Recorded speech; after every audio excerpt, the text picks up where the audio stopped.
오늘 나눌 말씀 누가복음 22장 54절 한 말씀 봅시다. 누가복음 22장 54절.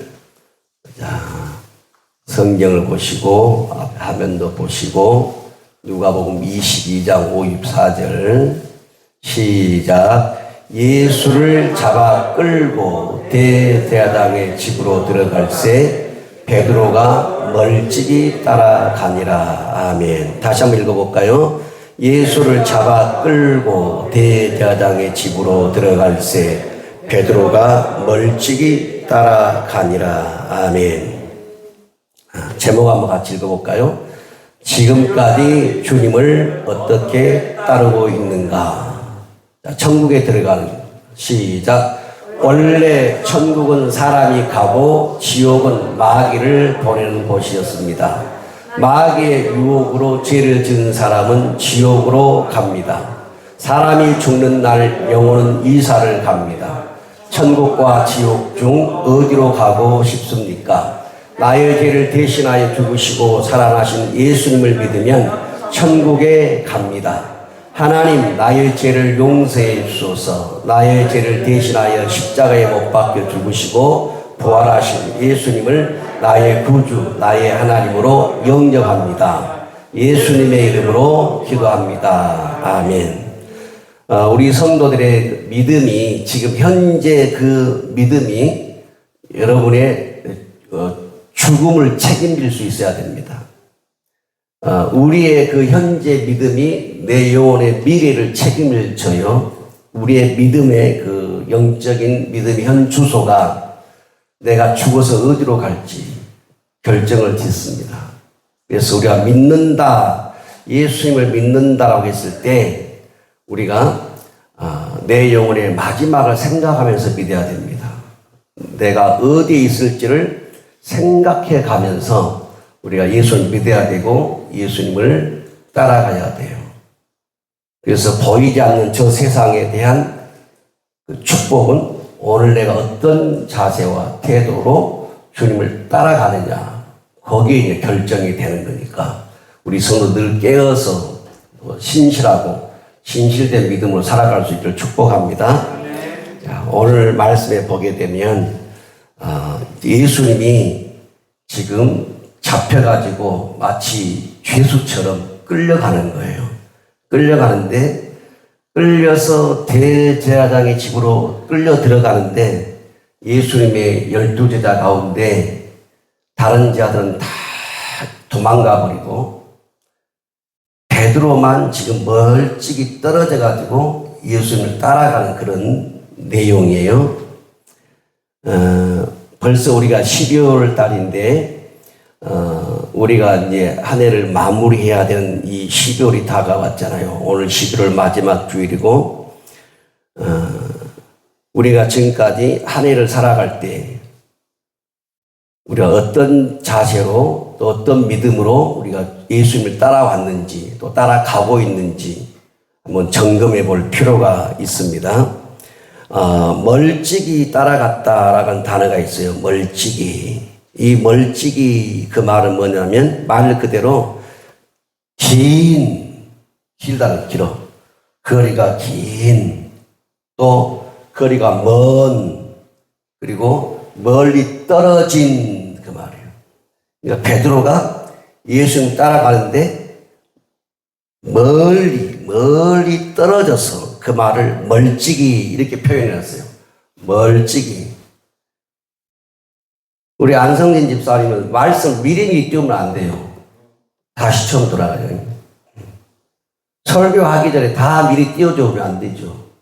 그러니까 자, 멀찍이, 그 말은 멀리 떨어져서 지금 예수님을 뒤따라간다, 그 말이에요. 우리 여기서 한번 생각해 볼 게 뭐냐면, 사람이 마음이 멀면 바로 앞에 앉아서도 그 거리가 천리가 될 수가 있어요. 마음이 멀면.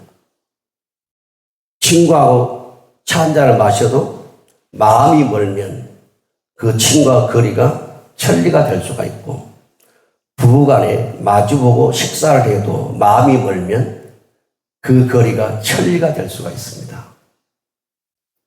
그러나 마음이 가까우면 천리를 떨어져 있어도 바로 앞이 될 수가 있어요. 내 마음이 어디에 있느냐가 중요해요. 그 마음의 자세에 따라서 가까이 갈 수가 있고 멀리 떨어질 수가 있고, 예수님이 그 베드로의 곁에서 멀리 떨어진 경우가 없습니다. 성경을 보게 되면 12제자들이 갈릴리 바다를 건널 때에도 보면 풍랑을 만나고 바람을 만나고 파도를 만나고 배가 뒤집어지려고 하고, 그럴 때도 갈릴리 바다, 육지에서 갈릴리 바다, 만약 거리가 멀리 떨어졌는데도 주님은 그 떨어진 거리를 걸어서, 갈릴리 바다를 걸어서 제자들이 찾아와요. 제자들이 있는 곳에는 항상 예수님이 계셨고, 또 예수님이 머무시는 곳에는 제자들이 항상 함께 있었어요. 그리고 성경을 보게 되면 예수님의 그 중요한 사역이 있을 때 항상 3명의 제자들을 데리고 다녀요. 베드로, 야고보, 요한. 12제자지만 그 12제자 가운데 예수님이 특별히 챙긴 제자들이 있어요. 베드로, 야고보, 요한이었어요. 늘 예수님이 베드로를 곁에 두었어요.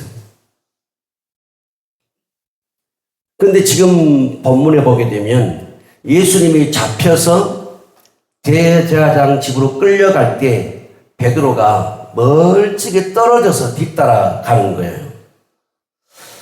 여러분, 대제사장의 집이 크면 얼마나 크겠어요? 아무리 집이 크다고 입구에서 대제사장에 앉아있는 그곳까지 길어봤자 얼마나 길고 그 집이 커봤자 얼마나 크겠고 그 땅이 넓으면 얼마나 넓겠냐고요. 그런데 지금 베드로가 이 말씀 보게 되면 예수님이 잡혀서 끌려 대제사장 집에 들어가는데 멀찍이 따라갔다 그랬어요. 실제적으로 거리가 그렇게 멀지는 않을 거예요. 뭐 집이 어마어마 큰 궁궐은 아니니까. 그런데 베드로에게는 그날의 주님을 뒤따라가는 그 거리가 엄청나게 멀었을 거예요.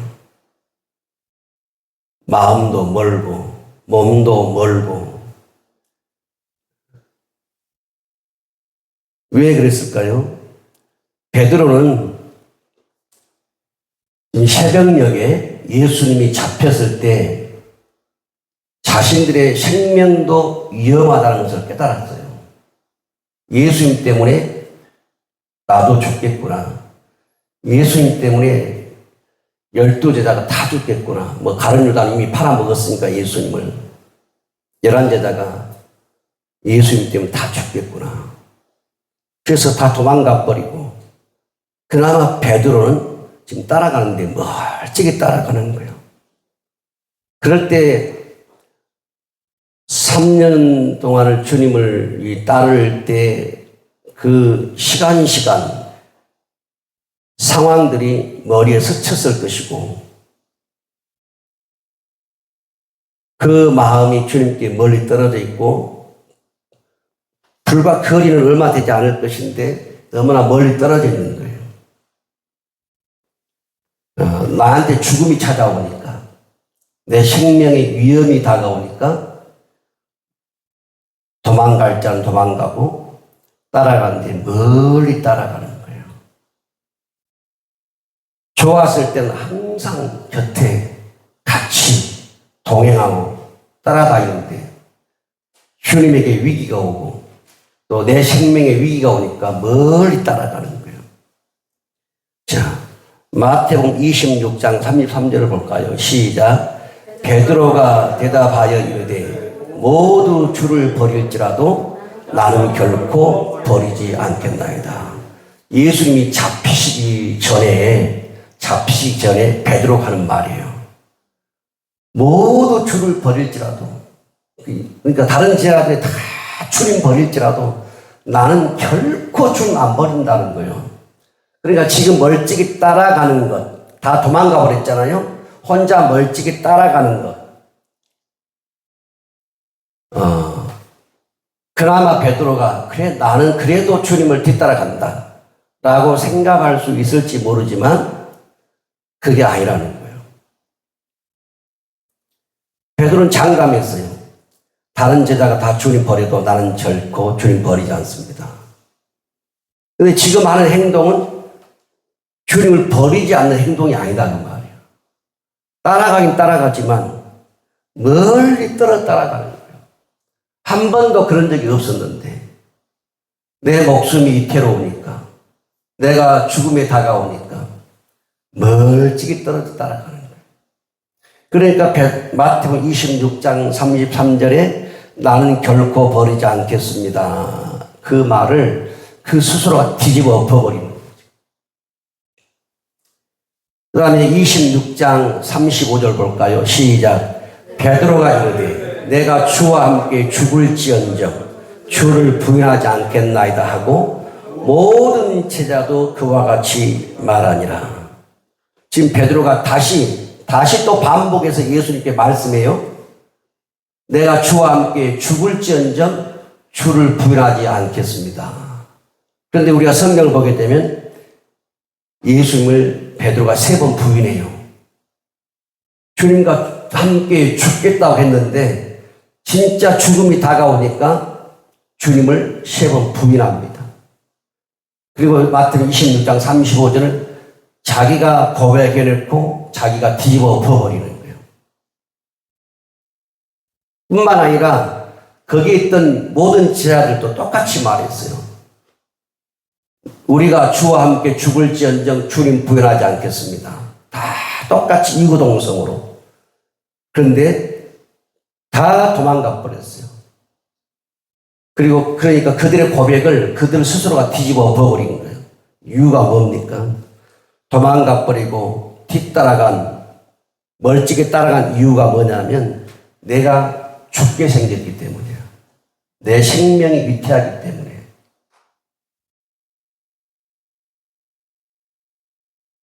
주님은 항상 제자들과 함께 했어요. 마태복음 28장 20절에 보게 되면 주님이 뭐라고 말씀했냐면 승천하시기 전에 부활하시고 승천하시기 전에 마지막 남긴 말씀이 내가 세상 끝날까지 항상 너희와 함께 있겠다고 했어요. 그러니까 주님을 부인했던 그 제자들을 다시 주님이 찾아오시고 그들에게 믿음을 세워주시고 그리고 마지막 승천하면서 남기신 말씀이 내가 세상 끝날 때까지 너희와 항상 함께 있겠다 그랬어요. 그런데 예수님은 항상 우리와 함께 있겠다라고 하는 이것을 증명하기 위해서 주님이 하신 일이 뭐였냐면 보혜사 성령을 보내는 거였어요. 보혜사 성령을 통해서 주님이 내가 너와 함께 한다는 것을 증명하는 거예요. 자, 요한복음 14장 16절 볼까요? 시작. 내가 아버지께 구하겠으니 그가 또 다른 보혜사를 너에게 주사 영원토록 너희와 함께 있게 하리니 그는 진리의 영이라. 세상은 능히 그를 받지 못하나니 이는 그를 보지도 못하고 알지도 못함이라. 그러나 너희는 그를 아나니 그는 너희와 함께 거하시며 또 너희 속에 계시겠습니다. 내가 너희를 고아와 같이 버려두지 아니하고 너에게로 오리라. 주님께서 뭐라고 말씀했어요? 내가 너희를 고아처럼 버려두지 않겠다는 거예요. 그리고 너희에게 다시 오겠다는 거예요. 내가 지금 가는 것은 너희들이 머물 거처를 예비하러 간다. 너희를 위해서 거처를 예비해 놓고 다시 와서 너희를 나 있는 곳에 데려가겠다. 주님이 이 땅에서도 그렇고 승천하시면서도 그렇고 제자들을 버린 적이 없어요. 제자들을 떠난 적이 없어요. 그리고 다시 오셔도 다시 제자들을 데려가겠다고 했어요. 그러면서 요한복음 그 14장에 보게 되면 보혜사 성령을 보내면 그가 너희와 함께 거하시며 그 다음에 또 너희 속에 계시겠습니다. 이렇게 됐어요.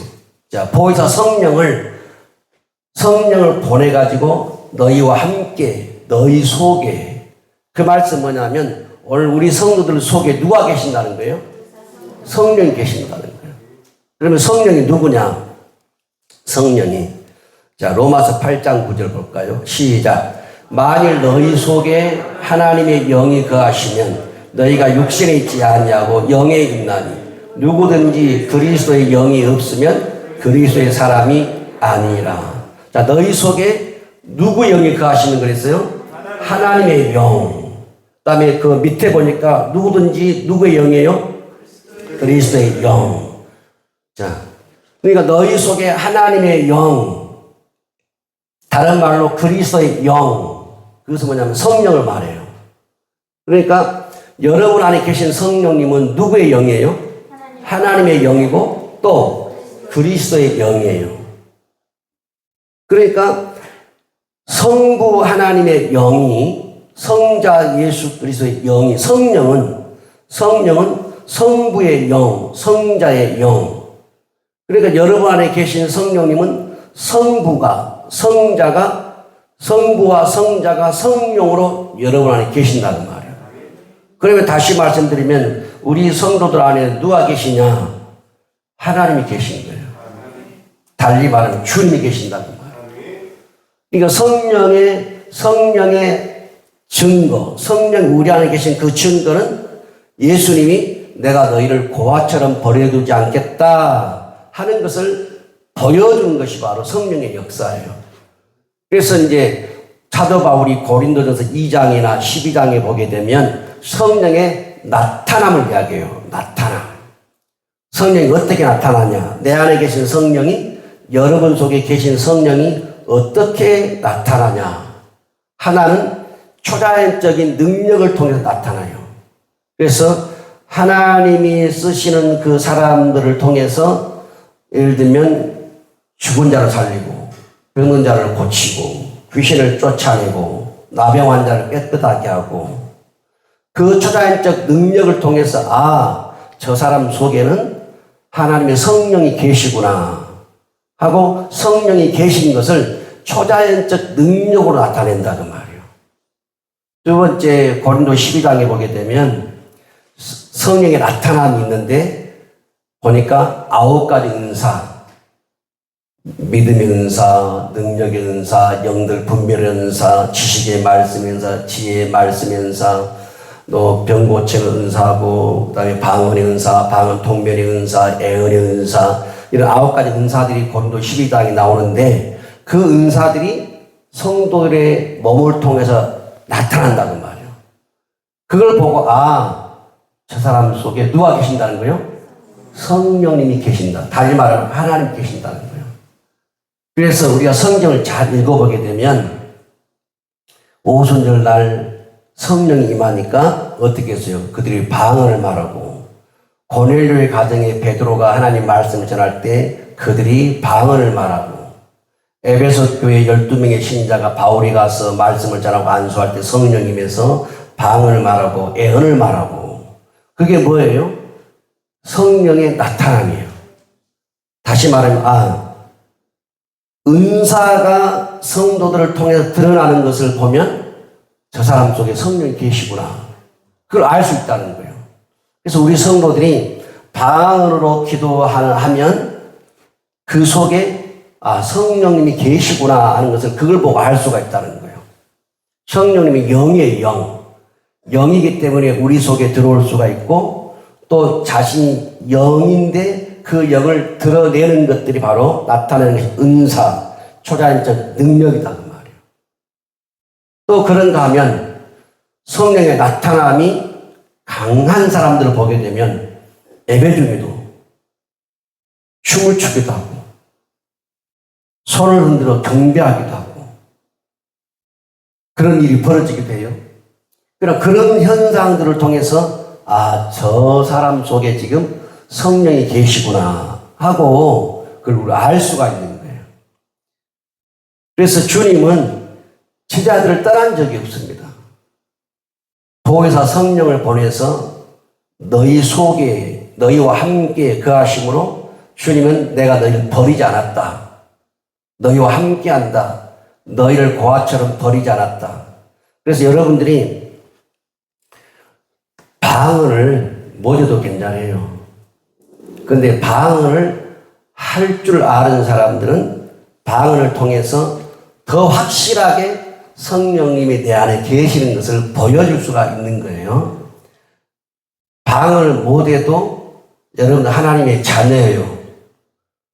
하나님의 자녀인데 그 안에 계신 성령님이 여러분을 통해서 내가 너와 함께한다. 나는 너를 버리지 않았다. 내가 너를 고아와 같이 버리지 않았다. 이러한 성령의 나타남이 있으려면 우리 성도들이 여러분 자신을 더 주님께 드려야 돼요. 더 많이 주님께 드려야 돼요. 주님이 그의 영으로 여러분을 다스리고 통치하고 사로잡으시도록 여러분을 더 많이 드려야 돼요. 그럴 때 그 성도를 통해서 성령의 나타남이 또 일어나는 거예요. 이렇게 보면 요한복음 14장을 보게 되면 성령님은 하나님의 영이고 예수님의 영이요. 그 영이 여러분 안에 계신다니까요. 그래서 여러분들 속에는 하나님이 계셔요. 주님이 계시고 뭘로 계셔요? 성령으로. 성령으로 계신단 말이에요. 성령. 그래서 오늘 말씀 보니까 누구든지 그리스도의 영, 성령이 없으면 뭐라 했죠? 그리스도의 사람이 아니라는 거예요. 아, 그리스도의 사람이다, 아니다를 뭘로 알 수 있어요? 그 안에 성령이 계시냐, 안 계시냐. 그걸 통해서 아, 내가 그리스도 예수의 사람이구나. 그걸 알 수가 있다는 거예요. 그러면 우리 성도님들은 지금 주님이 여러분 안에 성령으로 계십니다. 자, 옆 사람에게 말씀하세요. 예수님이 성령으로 당신 안에 계십니다. 옆 사람에게 예수님은 당신을 버린 적이 없습니다. 예수님이 다시 오시면 옆 사람에게 예수님이 다시 오시면 예수님이 당신을 천국으로 데리고 갈 것입니다. 할렐루야. 예수님을 버린 적이 없어요. 그 증거가 우리 안에 누가 계시기 때문에? 성령이 계시기 때문에. 그래서 여러분들이 예수님이 내 안에 계신지 안 계신지 알고 싶거든 방언으로 많이 기도하세요. 그리고 그분이 방언을 통해서 우리에게 말씀하시기도 하고 또 감동을 주시기도 하고 은혜를 주시기도 하고 그리고 구원의 확신을 주시기도 하고. 자, 그러면 지금 우리 안에는 주님이 그의 영, 성령으로 우리 안에 계신다고요. 다 믿죠? 그러면 그 안에 계신 성령, 다시 말하는 주님과 우리 성도들은 얼마나 가까이 하면서 따르고 있는가 한번 생각해 보세요. 자, 주님이 멀리 있는 게 아니에요, 지금. 우리 주님은 멀찍이 따라가는 사람이 아닙니다. 우리 속에 성령님이 계시니까 우리 육체 안에 계신단 말이에요, 영으로. 그러니까 멀리 있는 게 아니에요. 우리가 멀리 따라가는 게 아니고 여러분이 누워있어도 그 안에 주님이 계시고 여러분 논밭에 나가도 주님이 거기 계시고 여러분 차를 운전하고도 주님이 거기 계셔요. 그 영이 여러분 속에 있기 때문에. 그래서 여러분이 죽는 그날까지는 주님과 즉 주님의 영과 분리가 안 되고 주님과 분리할 수가 없어요. 그만큼 여러분들은 주님과 가까이 하고 있어요. 할렐루야. 가까이 하고 있는데 실제적으로 가까이 하는 삶을 살고 있냐는 거예요. 자, 이론적으로는 지금 제가 이론적으로 가까이 하고 있어요. 누구보다도 가까이 여러분 속에 계시니까 이론적으로. 근데 실제적으로 가까이 하냐는 거야. 가까이.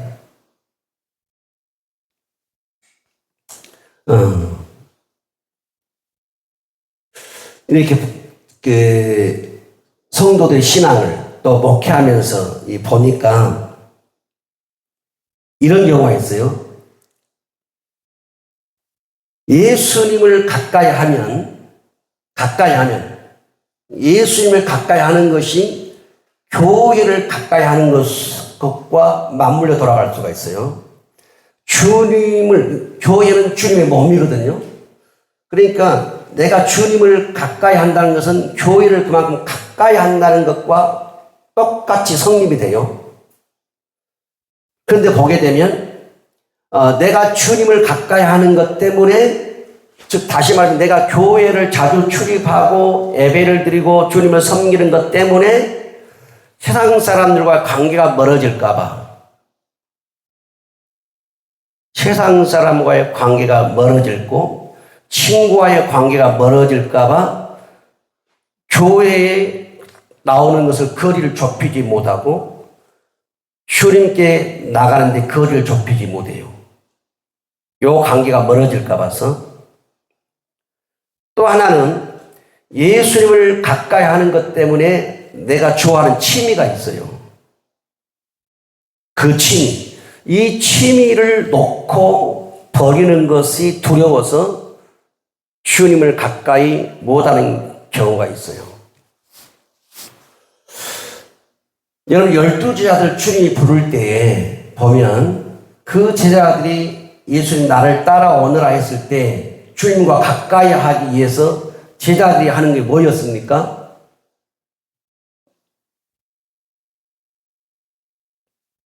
베드로, 야고, 요한, 안드레, 이 형제들은 주님 나를 따라오라 할 때 가까이 따라가기 위해서 뭘 버렸죠?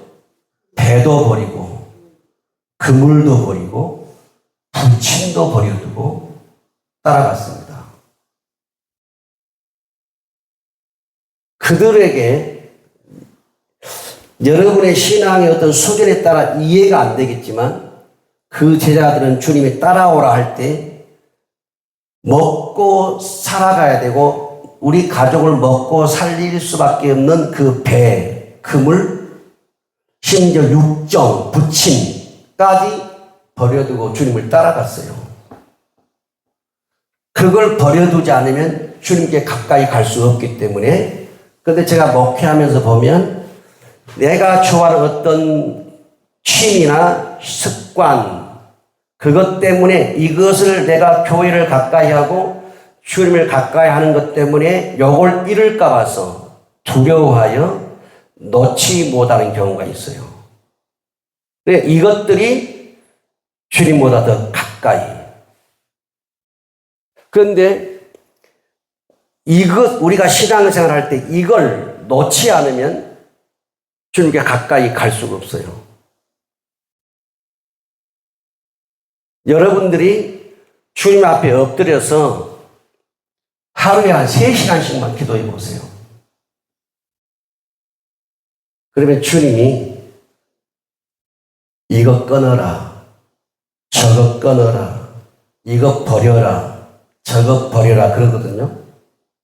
왜냐하면 그렇게 엎드려서 기도하면 주님이 네가 나에게 더 가까이 오려면 네가 지금 사랑하는 것들, 아끼는 것들, 좋아하는 것들, 그런 취미들을 버리고 따라오라고 말씀해요. 그런데 대부분 많은 성도들은 이걸 잃을까 봐서 내가 주님을 가까이 함으로 내가 친구를 잃고 사람들을 잃을까 봐서 두려워서 못와요. 쉽게 말하면 우리가 구약의 성전을 보게 되면 뜰이 있고 성소가 있고 지성소가 있어요. 어떤 사람의 신앙은 항상 뜰에 머물러서 신앙생활을 해요. 어떤 사람은 더 깊이 성소로 들어가서 분향을 하고 거기서 떡을 먹고 거기서 기도를 하고 거기서 말씀을 받는 사람이 있어요. 어떤 사람은 더 깊이 지성소로 들어가서 하나님을 임재 가운데 들어가서 하나님을 경험하고 만나고 동행하고 능력을 받고 이렇게 살아가요. 그래서 구약의 성막, 뜰, 성소, 지성소는 뭘 보여주냐 그러면 성도들의 신앙의 수준을 보여줍니다. 나는 뜰의 신앙이냐, 마당만 받고 가느냐? 더 깊이 들어가서 주님과 관계 맺는 지속 성소의 신앙이냐? 또 더 깊이 들어가서 하나님의 임재를 경험하는 그 영광스러운 신앙이냐? 성막은 우리의 신앙의 길을 보여주고 있어요. 그런데 이 지성소로 들어가지 못하게 하는 게 뭐냐면 주님께 가까이 붙지 못하게 하는 게 뭐냐면 내가 세상에 있는 사람들을 더 좋아하거나 내가 취미를 더 좋아한다면 가까이 갈 수가 없어요. 여러분, 세상 사람들이든 친구든 이웃이든 내가 좋아하는 거든 여러분과 영원히 함께 할 수 없습니다. 여러분이 죽으면 다 놔야 돼요. 죽어도 그것들은 여러분 따라가지 못합니다. 그런데 주님은 그게 아니에요. 저와 여러분이 영원히 함께 할 일은 주님이에요. 주님. 그러니까 우리 영원하신 주님을 붙잡고 가야 돼요. 이걸 우리들의 믿음이 성장하지 못하는 것은 뭐냐면 내가 잡고 있는 게 너무 많은 거예요. 놓지 못하는 것이 많은 거예요. 그러니까 더 깊이 들어가는 거예요. 그래서 예수님을 가까이 하는 것 때문에 사람과의 관계가 멀어지거나 예수님과 가까이 하는 것 때문에 내가 좋아하는 것을 못할까 봐서 잃어버리고 놓칠까 봐서 고민하면서 멀찍이 따라가는 성도들이 많아요. 멀리 떨어져서. 그러면서 친구들이 그렇게 말할 수 있어요. 김 집사, 너무 깊이 빠지지 마라. 너무 깊이 빠지지 마라. 적당히 따라가. 여러분, 예수님이 저와 여러분을 위해서 죽으실 때 적당하게 피를 흘리지 않았어요.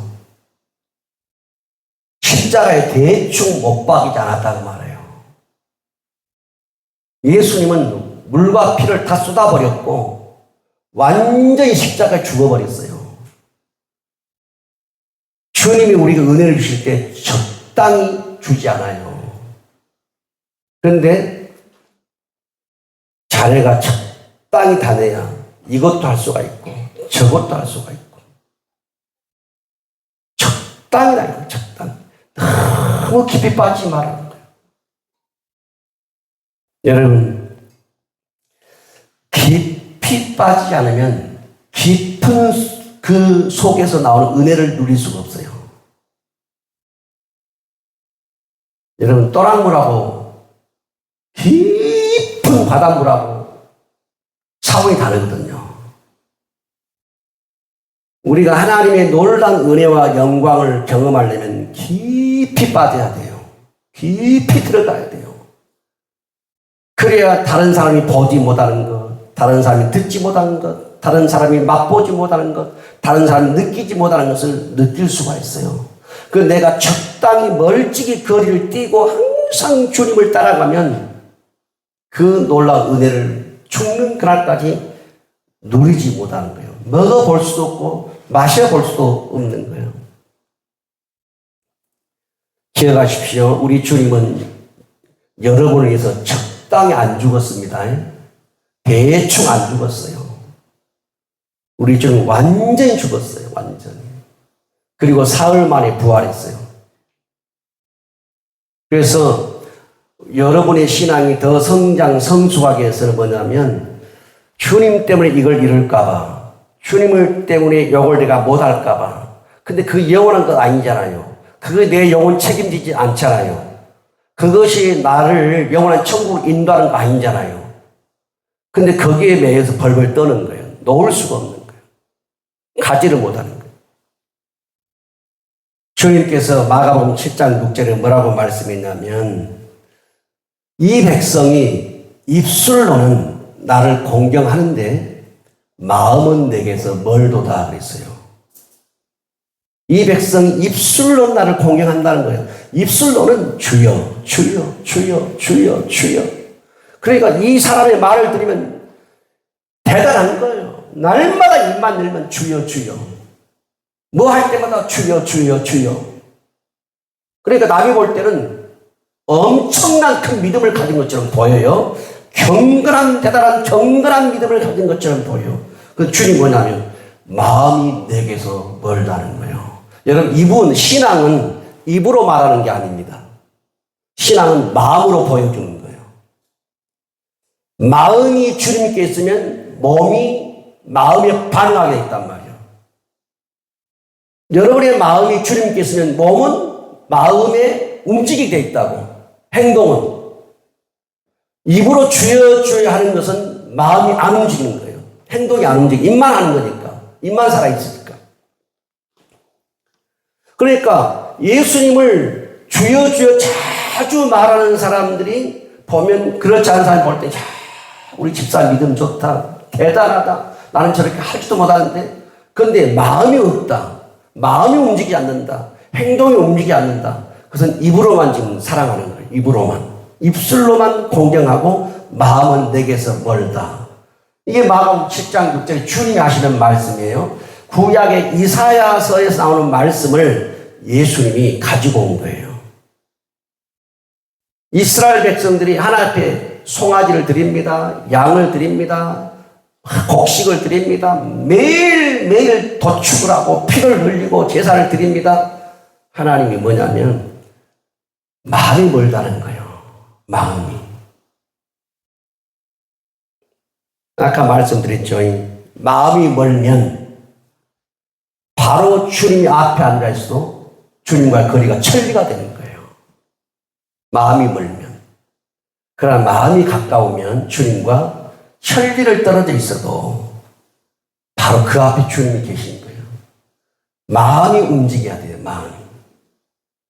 그러면 우리 성도님들이 예수님을 가까이 하면서 따른다고 할 때에 그 증거가 뭐냐? 예수님이 내 마음에 계시죠? 뭘로? 성령으로. 하나님이 성령 내 안에 계시고 주님이 성령 내 안에 계셔요. 누구보다 가까이 계셔요. 그 내 마음에 계신 주님을 내가 가까이 한다. 내가 가까이 하려고 할 때 어떻게 표현하는 것이 과연 가까운 거냐 그 말이에요. 어떻게 표현하는 것이 가까운 거냐 그 말이에요. 크게 제가 두 가지 하나 말씀드릴게요. 하나는 뭐냐면 여러분들이 정말 주님을 가까이 한 사람이라면 이걸 통해서 점검해 보세요. 첫째는 뭐냐면 내가 정말 힘들 때 내가 고통스러운 거예요. 괴로운 거예요. 아픈 거예요. 잠을 잘 수 없고 너무너무 괴롭고 고통스럽고 눈에 눈물이 끊어지지 않고 그런데 그런 상황에서도 계속 주님을 찾는 거예요. 주님만을. 그 사람은 마음이 주님께 가까운 사람입니다. 자, 사별, 이별, 자살, 실패, 부도, 파업, 건강에, 몸의 암, 절망, 너무나 고통스러운 거예요. 너무 힘든 거예요. 입맛도 없고, 먹을 수도 없고, 잠잘 수도 없고. 그런데도 주의하러 주님을 구하는 거예요. 그래서 뭐냐? 그 성도가 마음이 주님께 있다는 거예요.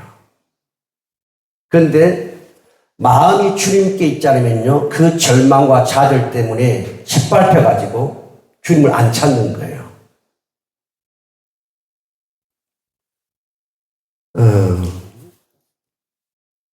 11월 달 그 넷째 주에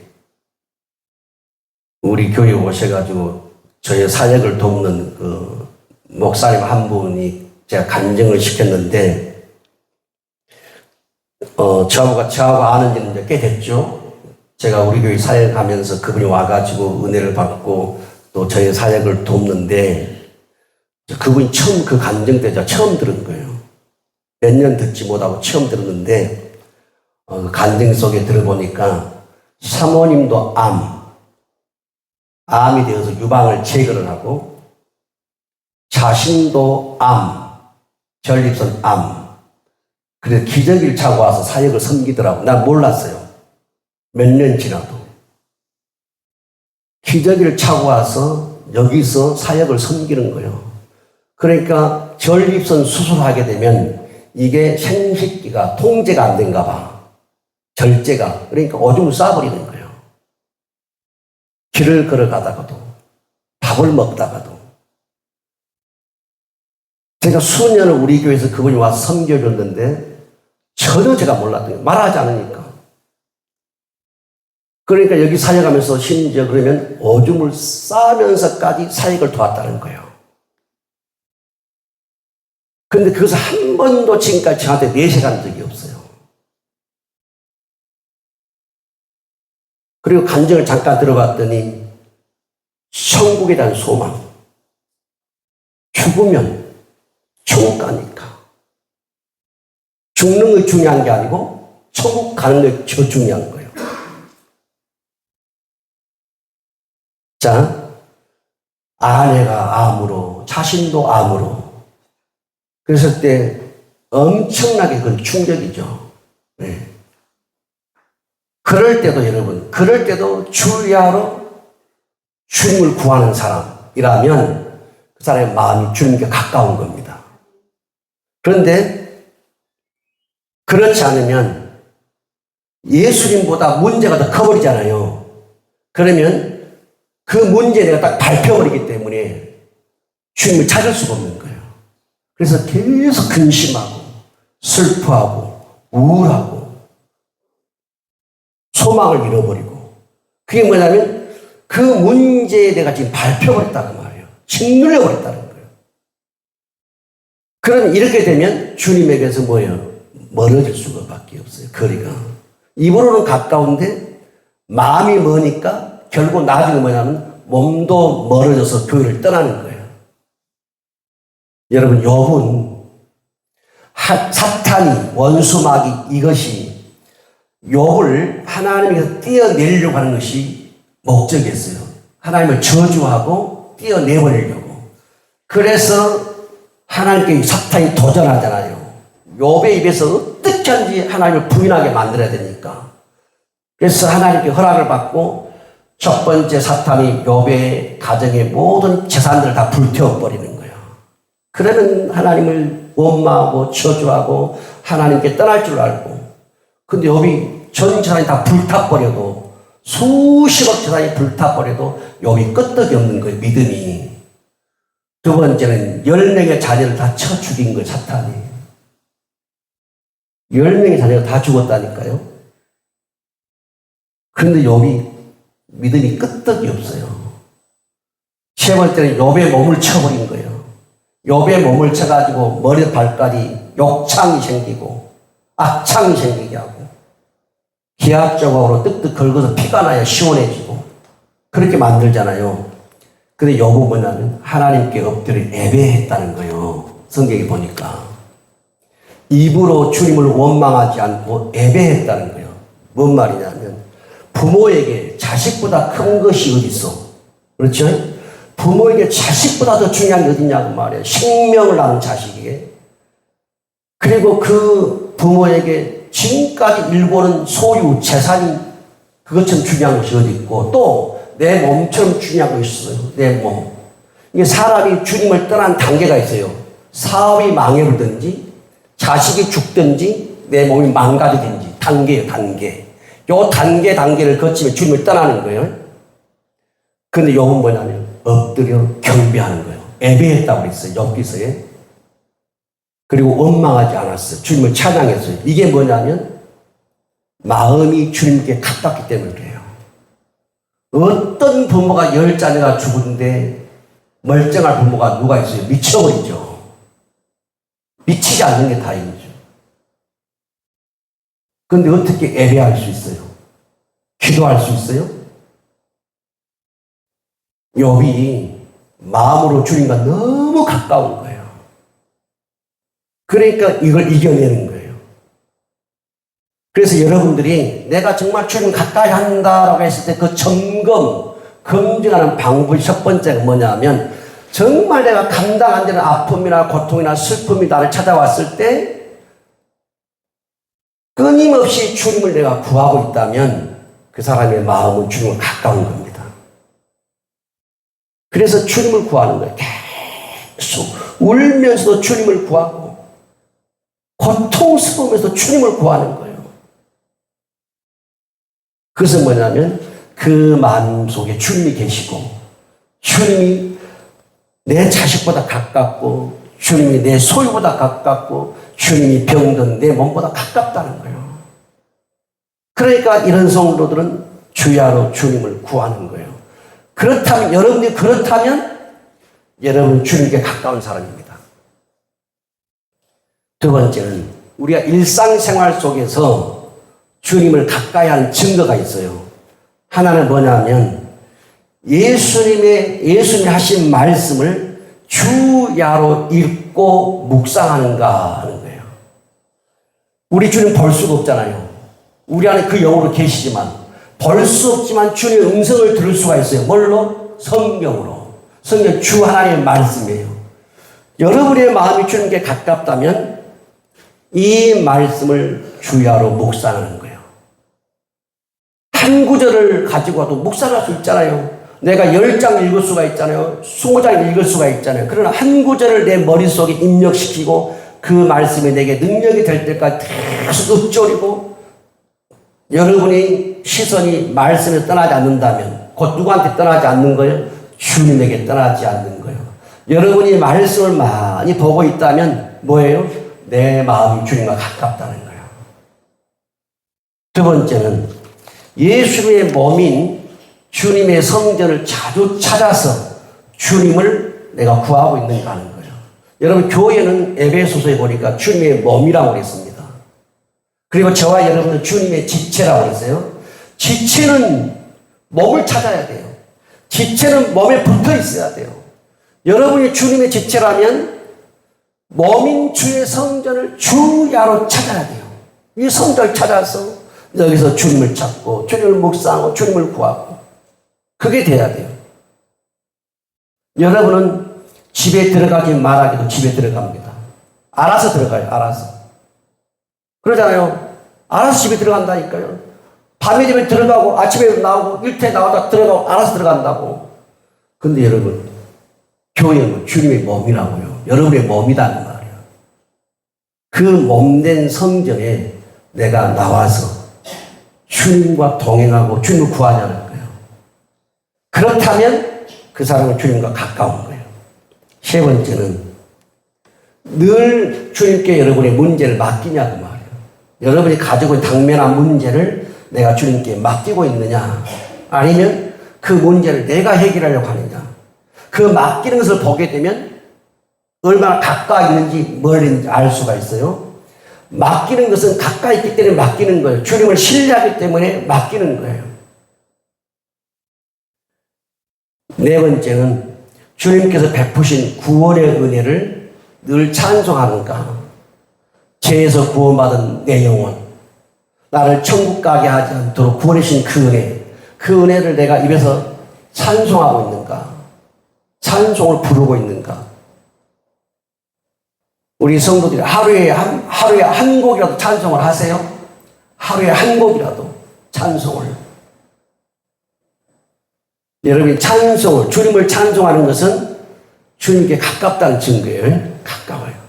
그런데 여러분, 주님께 멀어져 보세요. 기도 안 합니다. 찬송 안 합니다. 예배 안 드립니다. 말씀 안 읽습니다. 멀어지면 그거예요. 가까이 하면 이걸 다 하는 거예요. 그리고 여섯 번째, 나의 죄를 위해서 십자가에서 자신의 생명을 버리신 주님께 내가 헌신하고 있는가 그 말이에요. 내가 주님께 헌신하는 사람인가. 헌신은 주님께 가까이 하는 증거입니다. 막달라 마리아나 요한나나 수산나나 마리아나 이 여인들이 자기 소유로 주님을 섬기잖아요. 뭐요? 가까이 있다는 거, 가까이. 그래서 주님께 가까이 있는 사람은 몸을 통해서 주님을 헌신하는 거예요. 헌신. 그리고 또 하나는 주님을 가까이 한다면 여러분들이 시간을 얼마나 드리냐는 거예요. 시간. 여러분 24시간 여러분 가운데 24시간에 10분의 1, 2시간 40분이 되나요?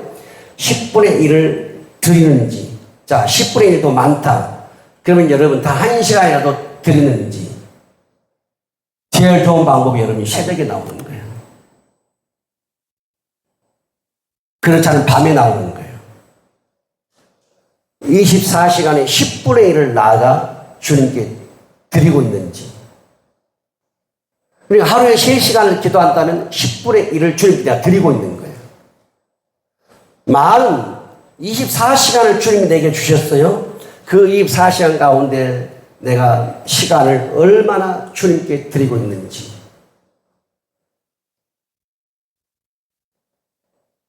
여러분, 좋아하는 친구들이나 가족이나 동료들과는 여러분이 몇 시간을 이야기를 합니다. 카페에서 몇 시간씩 이야기하고 때로는 좋아하는 친구들은 날밤을 새면서 이야기도 합니다. 그런데 나를 위해서 십자가에 죽으신 그 주님을 위해서 내가 단 1시간도 드릴 수 없다면 그걸 가까이 하는 증거라고 할 수 있겠는가? 일상생활 속에서. 우리 성도들의 남은 인생을 주님께 드릴 수 있기를 바랍니다. 주님께 드릴 수 있기를 바랍니다. 주님이 내가 저와 여러분 주님 앞에 갔을 때, 죽어서 갔을 때 네가 나를 위해서 내놓은 시간이 얼마나 되느냐고 물은다면 여러분 어떻게 우리가 대답을 할 거냐는 말이에요. 오늘 이렇게 예배에 나오셔가지고 예배 드리는 것도 귀하고 감사한 일이지만 일상생활 속에서 더 많은 것들을 주님께 드릴 수 있기를 바라요. 그리고 더 중요한 것은 뭐냐면 주님을 가까이 한다면 이 믿음의 삶이 행위들이 계속 반복적으로 돌아가야 된다는 거예요. 반복적으로. 오늘만 딱 하고 오늘 딱 기도하고 내일 기도 안 하고 이게 아니고 오늘 말씀 읽고 내일 끝 이게 아니고 말씀과 기도와 헌신과 감사와 찬양과 이런 모든 부분들이 일상생활에 돌아갈 수 있어야 한다는 거예요. 계속. 여러분 주님을 가까이 하면 그렇게 행하게 돼 있어요. 제가 고등학교 때 우리 모교에서 주일학교 교사를 했어요. 교사를 했는데 저희 어머니가 제 속을 뒤집어 버린 거예요. 엄마가 속을 막 뒤집어 보니까 주일학교 교사가 뭐고 다 싫어본 거예요. 그래가지고 성경책 다 찢어버렸잖아요. 교회 안 간다고. 그래가지고 친구 자취방이 있는데 교회에서 우리가 옛날에 교회가 종을 쳤죠. 첫 종, 두 번 재종 치잖아요. 주일날 종을 치는데 이게 내가 감당이 안 되더만. 고등학생이 여러분 믿음이 좋으면 얼마나 믿음이 좋고서 한번 생각해봐요. 고등학생이 믿음이 좋으면 얼마나 좋겠냐고.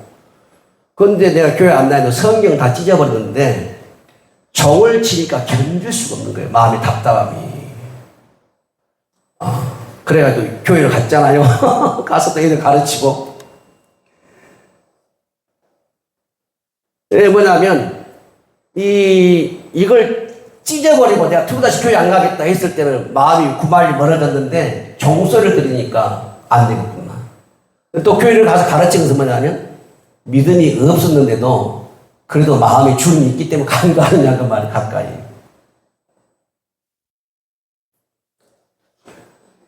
여러분 우리가 주님과 가까이 한다면 이런 경건 생활이 반복적으로 돌아가야 돼요. 반복적으로. 딱 작심삼일하면 안 되고 반복적으로.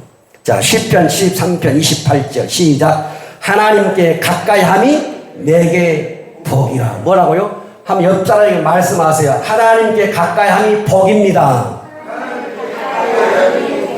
옆 사람 보고 하나님께 가까이 함이 복입니다.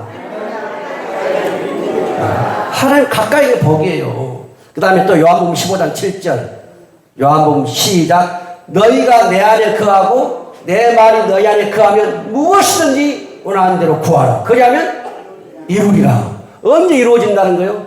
저와 여러분이 가까이 주님께 밀착될 때 가까이 있을 때 이루어진다는 거예요.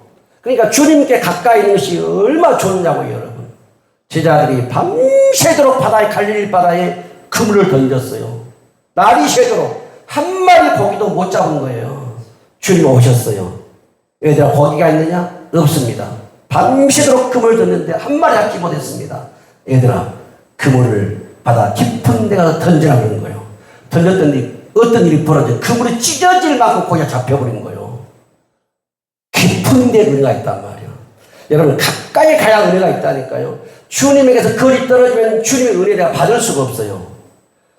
주님의 은혜를 여러분이 받기 원한다면 주님께 밀착을 시켜야 돼요. 가까이 가야 돼요. 오늘 베드로 주님은 잡혀가는데 멀찍이 따라간 거예요. 마음도 구말리가 있고 몸은 얼마 안 되지만 이게 거리가 구말린 거 이게. 자기 자신이 봐도 비참했겠죠. 이 생명의 위기, 내가 어려움 당하면 거리가 멀어질 수밖에 없어요. 그러나 우리 성도님들은 욥처럼 정말 내가 괴롭고 고통스럽고 죽고 싶은 상황이 벌어져도 욥처럼 주님을 찾고 그것이 주님을 내가 가까이 하는 증거다. 그래서 여러분의 환경과 상황을 주님을 가까이 하는 그 믿음을 이겨낼 수 있기를 우리 예수님의 축복합니다.